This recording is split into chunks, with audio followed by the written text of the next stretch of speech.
Yeah, today we want to discuss about contracts mistakes. We want to understand which mistakes contractors do during their bidding periods, or when they are given chances, or when they feel they are competent enough to bid, if they're eligible to bid for a certain contract. Number one,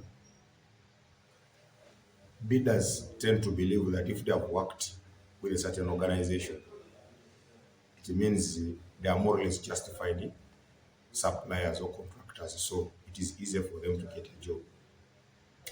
That is wrong.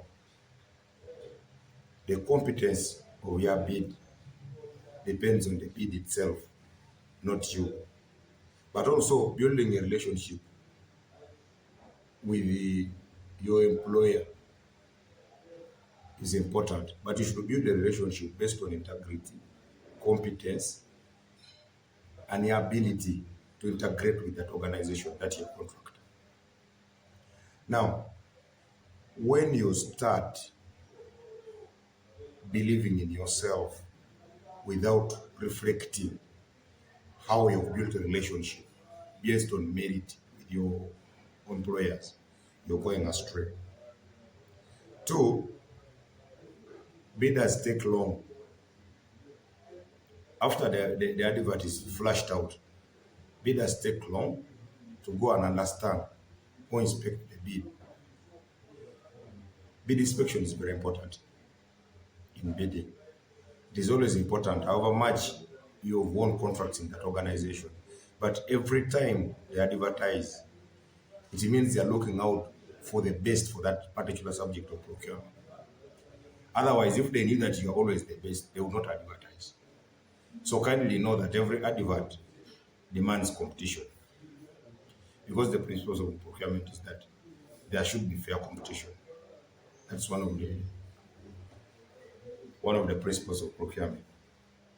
So their target is to ensure that they get the quality, the quantity, timely, with a reasonable cost. So please, contractors, ensure that when the advert is flashed out, go and inspect the bid. When you inspect the bid, understand whether you are eligible or competent enough to bid for whatever subject of procurement is advertised. You not look at your history and think that if I did the other contract with these people, it's obvious that I'll be the one to win the next one. A wise contractor will always continue improving. So we cannot tell how your competitors bring their proposal. So always respect the bid, understand what it means, make inquiries from the procurement unit. Let them give you clarity on some things that they desire for that particular subject of procurement. Remember, the laws change, the fundings change. Organizations seek to streamline their operations. Probably they can change from the system they used to have at the time you had the other previous contracts, or they can change from the time you knew how things are operated. So ensure that you do the inspection of the bid. It is very, very important. If you cannot do the inspection of the bid, get the technical personnel to do the inspection of the bid and make inquiries about what the subject of procurement is going to bid for. After that, do the intake processing.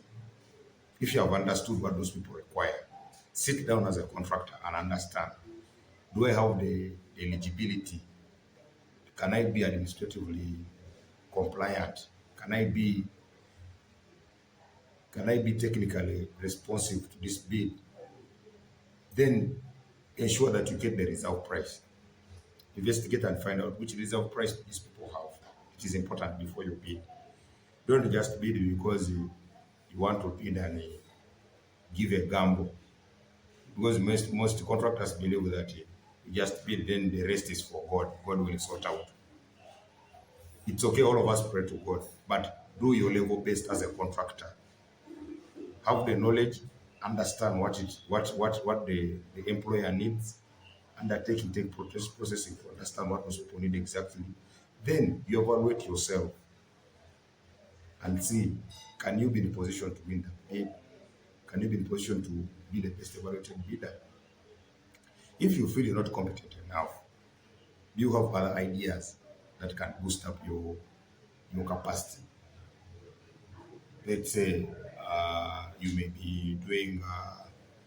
be lobbying for subcontracting with another competent supplier or bidder. Let's say you want to have a partnership with another one. Maybe you want to register a combination of your resources. You want to have a joint venture. So all these aspects need technicalities and need someone who's technical enough to ensure that ultimately you combine your resources to meet the target or the requirement of the employer. So those are the aspects. Please, if you want to know more about the mistakes that contractors do, feel free to reach out to us. We shall tell you more, and then we see how we can enhance them, correct them, and then you're able to provide or submit a competent bid that gives you an upper hand of winning what you want. There are many mistakes that contractors do, and I feel I should just sample out the initial stage that contractors sometimes mistake. But for more details, feel free to reach out to us. We shall discuss and look at your capacity, your eligibility, and then we see how we can customize or get for you appropriate contracts that you can win or bids that you can win. And then finally, we see how your business grows. Thank you very much.